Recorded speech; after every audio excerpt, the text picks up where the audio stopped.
2 feet, that's all that stood between Scottie Scheffler and another trophy. He's made that putt 1,000 times before. Then for one of the few times in his career, it didn't. You're getting old now, huh? Just 5 words. Scheffler didn't fire back in the moment. Oh, he called it inelegant days later, once the cameras were gone. But that comment isn't actually the story here. What it dragged into the open about Scheffler's entire season is, before we get into it, I want your take. Harmless joke between rivals, or did Hovland say something everyone else has been thinking? Drop it in the comments. And if stories like this, real tension, no filler, are your thing, subscribe. This one's worth sticking around for. To understand how one putt turned into golf's biggest talking point, you have to go back to Sunday at TPC River Highlands. Scheffler and Hovland traded the lead most of the afternoon until a storm rolled in and stopped play for nearly 90 minutes, with both men still on the course. When they came back out, Scheffler held a 2-shot cushion, the kind of lead he rarely gives up. Hovland didn't let it hold. He clawed his way back shot by shot, and by the 18th hole Sunday, both players stood at 21 under, dead even. Scheffler had a putt to win it outright and burn the edge, force a playoff. Monday morning, sudden death. Both players striped near-identical 293-yard drives down the middle, like it was scripted. Their approach shots landed close. Hovland 6 feet away, Scheffler inside 2. Every person watching assumed the same outcome. Scheffler closes it out like he always does. Hovland rolled his putt in first, cool, calm, no hesitation.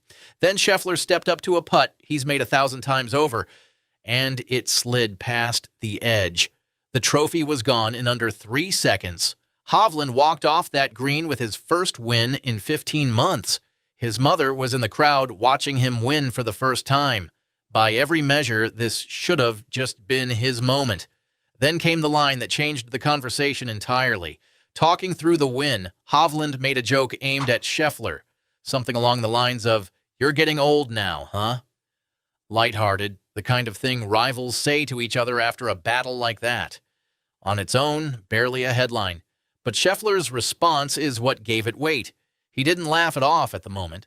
Days later, asked about it directly, he called the comment inelegant, a word that doesn't sound like nothing. It sounds like something that actually got under his skin. That's the split right now. Some people see harmless banter between two guys who've played with each other since college. Others hear a world number one getting needled about the one thing he can't control, time.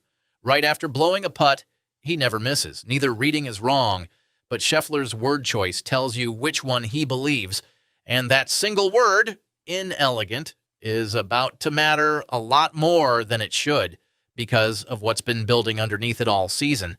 But almost nobody noticed what happened next. It's part of a pattern that's been quietly building all year, and this is where the story gets uncomfortable.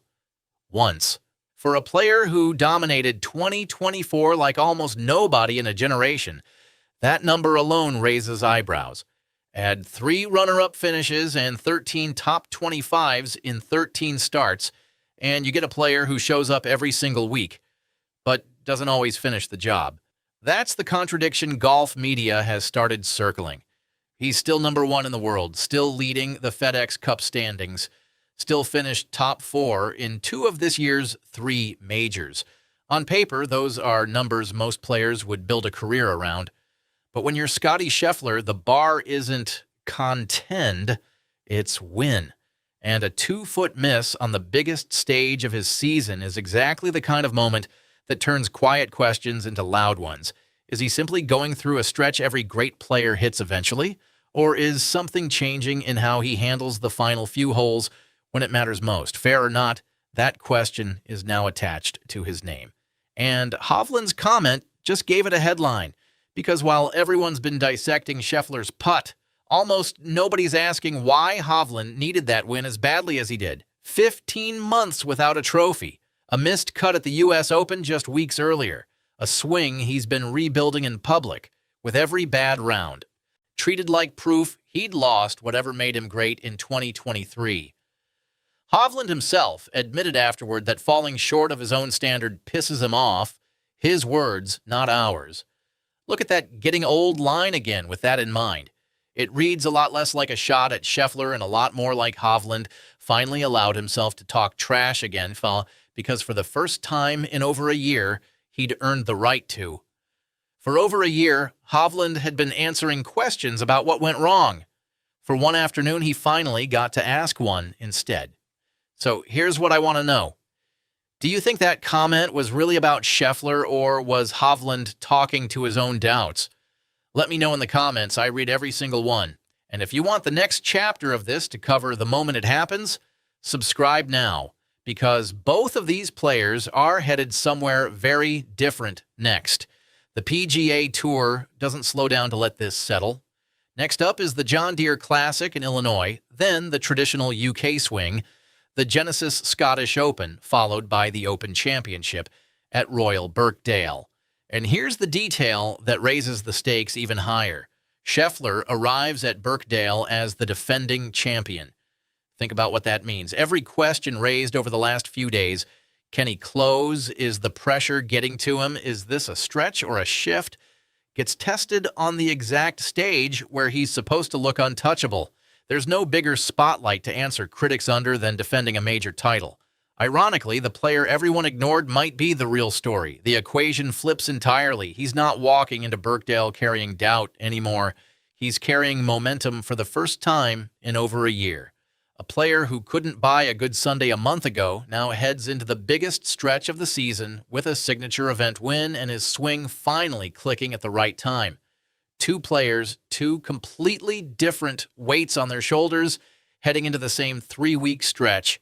If Scheffler dominates at Birkdale, this entire storyline gets buried under a trophy. Nobody remembers a 2-foot miss from June. But if he struggles again, even slightly, the pattern conversation stops being a debate and becomes the headline of his season. And if Hovland keeps this form going into a major, that joke on the 18th green stops looking like banter and starts looking like a turning point. Either way, the next 3 weeks answer the question this putt just raised. Strip away the headline, and what actually happened here is simple.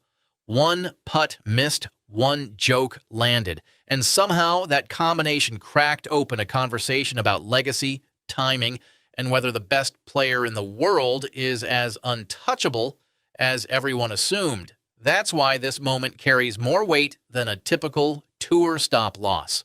It's not really about a 2-foot putt or a 5-word comment.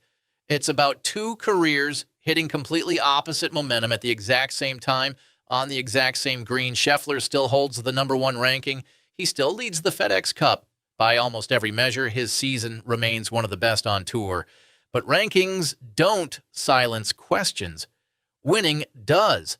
And until he closes one out on a Sunday that matters, this stretch stays open for debate. Hovland, for the first time in over a year, gets to walk into a major without defending his game. He gets to just play. Neither player has answered anything yet. That happens over the next 3 weeks, not in this video. So here's where it's genuinely split. Is this Scheffler simply hitting the one bad stretch every great champion goes through? Or is this the start of golf fans actually being allowed to question the world #1 for the first time in years? We won't know until Birkdale, but one thing's already clear. A putt that lasted 2 seconds just changed how the rest of this season gets watched. So over the next 3 weeks, keep an eye on both of these names. John Deere, then the Scottish Open, then Birkdale. 3 chances for Hovland to prove this wasn't a one-off, and 3 chances for Scheffler to make this entire conversation disappear with one big Sunday. That's the part that makes this stretch of the season worth watching closely. Not because either player needs to prove they belong. They've both already done that, but because for the first time in a long while, neither of them knows exactly how their next few weeks are going to go. And that uncertainty is exactly what makes golf like this worth following. We'll be covering every step of it as it happens, every round, every leaderboard swing, every moment that ends up mattering more than it looks like in the moment. Before you go, I want to hear where you actually stand on all of this. Is Scheffler about to silence every doubter at Birkdale, or is this the stretch where the questions finally stick? Drop your prediction in the comments. I read every single one, and I'll be pulling some of the best takes into the next video. If this keeps you hooked till the end, that's exactly the kind of coverage we're building here. So hit subscribe and turn on notifications because you will not want to miss how this plays out. Thanks for reading. See you in the next one.